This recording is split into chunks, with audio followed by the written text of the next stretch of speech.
Hello, Joe. Let's see the given question. The question says, in finding out refractive index of a glass slab, the following observations were made through traveling microscope, having 50 vernier scale division equal to 49 main scale division, 20 division on main scale in each centimeter. For mark on paper, MSR, that is main scale reading, is 8.45 centimeter and vernier coincidence is been given as 26 या फिर vernier scale reading भी बोल सकते हैं हम इसको in short.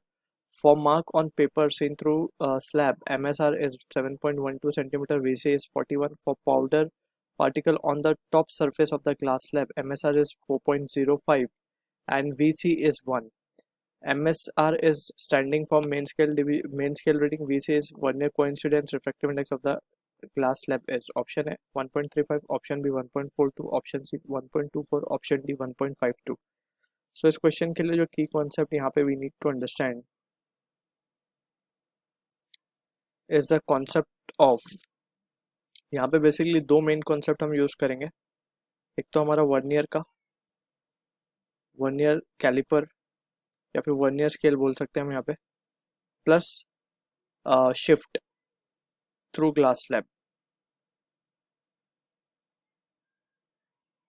जिसका expression हम यहाँ पे मेंशन कर देते हैं. डेल्टा दैट इज शिफ्ट को हम मान रहे हैं, तो it is given by 1 - 1 over mu into T. T over here is the thickness of glass slab. ठीक है, सो ये बेसिक पॉइंट को हम यूज करेंगे फॉर द क्वेश्चन गिवन. अब हमें सिचुएशन पहले समझनी होगी कि सबसे पहले हमारे पास, लेट सपोज ये हमारा एक माइक्रोस्कोप मान लेते हैं कुछ इस तरीके से. ठीक है, अब इस माइक्रोस्कोप से सबसे पहले तो हमने क्या देखा, एक पेपर था, मार्क ऑन अ पेपर. ठीक है, ये पेपर है सिंपली और इस पे कुछ मार्क है, तो वो हमने लेट से ये पेपर हमारा इस तरीके से और इस पे कुछ मार्क है यहाँ पे, ये हमने ऑब्जर्व किया इस पे. ठीक है, अब जो चीज़ें मिली हमें उसमें, हमें ये मिला कि for mark on paper main scale reading हमें ये गिवन है, वर्नियर स्केल रीडिंग हमें 26 गिवन है. ठीक है, तो सबसे पहले अगर हम बात करें लीस्ट काउंट निकालते हैं इस वर्नियर स्केल का, तो लीस्ट काउंट का फॉर्मूला क्या होता है हम यहाँ पे साइड में निकाल लेते हैं. Least count is 1 MSD, that is 1 main scale division minus of 1 vernier scale division. ठीक है, अब मेन स्केल डिवीजन और वर्नियर स्केल डिवीजन के बीच में रिलेशन भी गिवन है हमें. 50 vernier scale division corresponds to 49 main scale division. तो यहाँ पे हम लिख सकते हैं main scale division minus 1 VSD को हम क्या लिख सकते हैं, 1 VSD विल बी 49/50 MSD.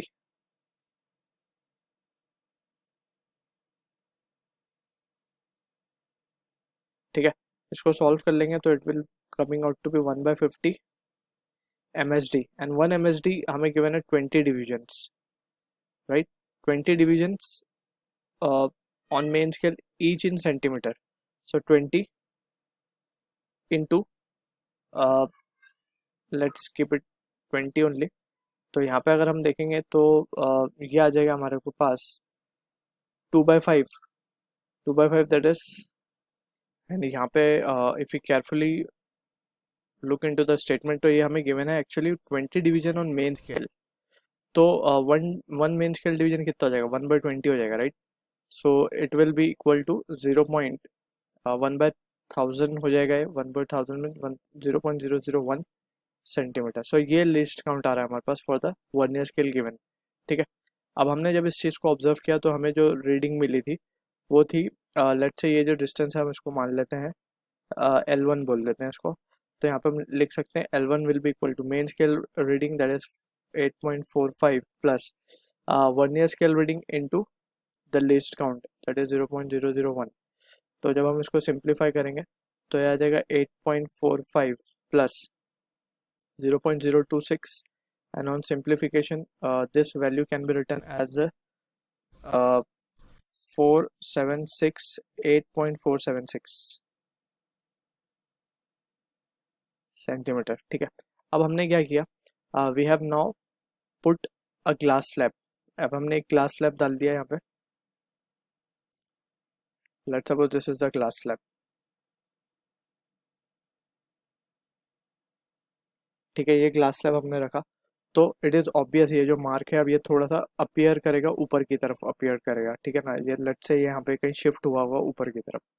अब क्या मान सकते हैं हम, लेट सपोज ये जो डिस्टेंस है अब इस पॉइंट का,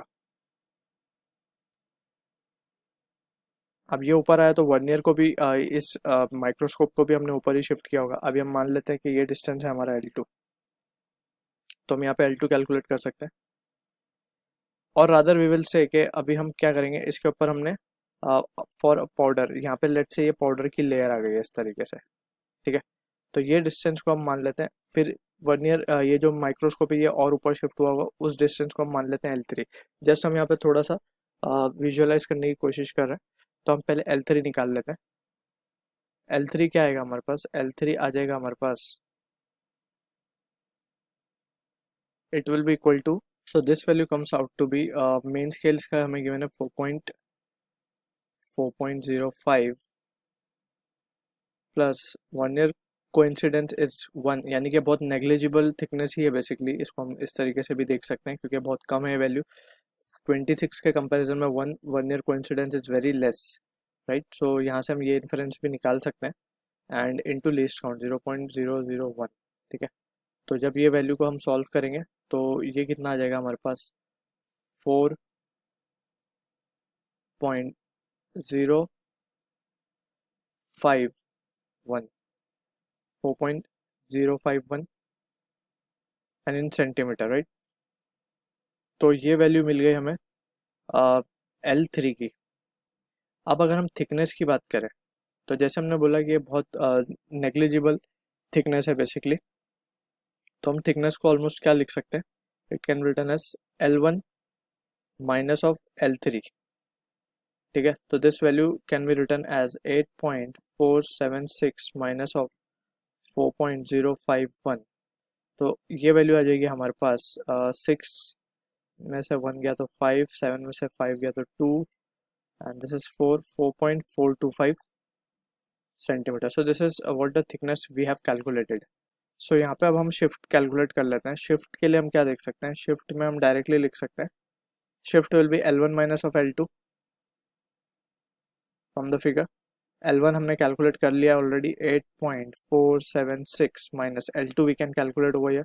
L2 कितना हो जाएगा, सेम प्रोसेस फॉलो करेंगे, main scale reading is 7.12 plus least count कितना है 0.001 इंटू 1 ईयर कोइंसिडेंस इज 41, तो ये आ जाएगा 7.12 plus 0.041, and on simplification of this ये वैल्यू आ जाएगी 7.161, 7.161, ठीक है। इसको सॉल्व करने पे we have the result 6 minus 1 5, 7 minus 6 1, 3 1, 1.315 centimeter. तो ये शिफ्ट भी मिल गया। अब डायरेक्टली हम फॉर्मूला लगा के we can calculate the value of refractive index, so we can say therefore shift is 1 minus of 1 by mu into T, ठीक है। तो शिफ्ट अपॉन थिकनेस भी हमने कैलकुलेट कर लिया है, तो 1.315 डिवाइडेड बाय 4.425 एंड 1 माइनस कर देंगे यहाँ पे, 1 minus, and that will be equal to 1 over mu. From here we can say the value of mu comes out to be 1.424, and on from the option given B will be the closest and the answer for this question. I hope you understood the solution. All the best.